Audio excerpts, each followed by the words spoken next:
My brother James always said I was too weak to fight back, too scared to expose him. But the day I uncovered the secret he'd spent 15 years hiding, I destroyed everything he built and watched his perfect life collapse in front of him. My name is Emily Carter, and this is the story of how I took revenge on the brother who spent his whole life humiliating me, controlling me, and making sure everyone, including our own parents, believed I was worthless. But he forgot one thing: quiet people don't stay quiet forever. Growing up, James Carter was the golden child, the star athlete, the strata student, the future doctor. I was just Emily, the kid who liked books and kept to herself. But James didn't just enjoy being the favorite, he enjoyed making sure I never forgot my place. Every achievement of mine was luck. Every success of his was destiny. Our parents adored him. They defended him. They worshipped him. And by the time we were adults, my mother had said it so many times that it almost became a joke.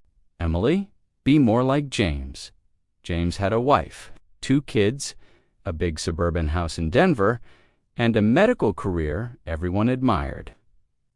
I had a small apartment and a freelance writing job I loved, but according to my family, I was wasting my life. The incident that broke me 2 years ago at Christmas dinner, James humiliated me publicly again. It started when my mom asked James about his new car. He bragged loudly, smiling at everyone, saying, "Some people have ambition, and some people just settle." My mother laughed, then turned to the whole table and said, "We're ashamed of Emily, honestly. She could have been something." Everyone laughed. Everyone except me.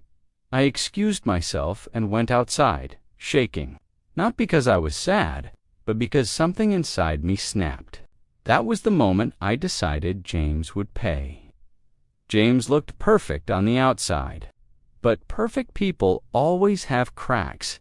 You just have to know where to push. And the push came by accident.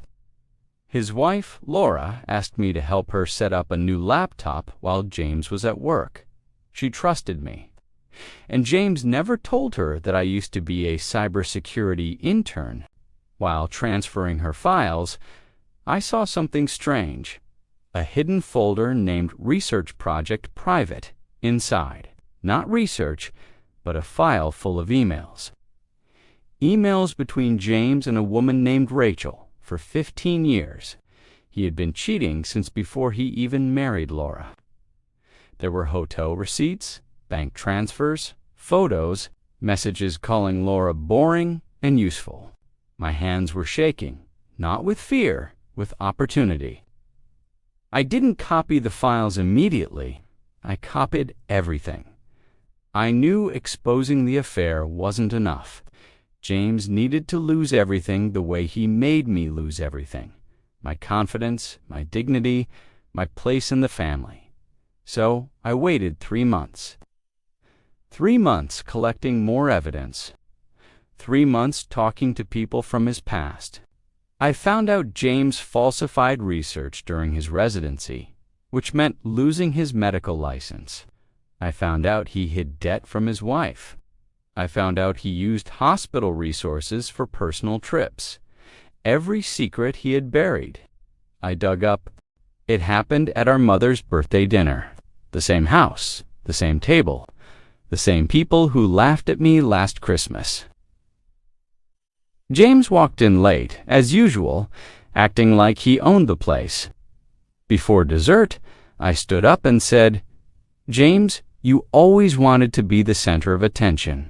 So tonight, I'm giving you the spotlight." I placed a USB drive on the table, inside it. His affair, his fraud, his lies, his financial manipulation. My parents stared. Laura went pale. James froze. I pressed play on the TV and showed everything, every message, every picture, every confession. Laura stormed out crying. My mother screamed at him. My father called him a disgrace. And James looked at me with pure hatred and said, "You destroyed my life." I smiled. "No, James, I just exposed the life you destroyed yourself." The fallout was instant. Laura filed for divorce. His medical license was suspended pending an investigation. His hospital terminated him. Our parents cut him off completely. Rachel publicly denied him and blocked him. He lost his house, his income, his reputation, his family, and me for the first time in my life. My parents apologized. My mother cried and told me, "We were wrong about you, Emily."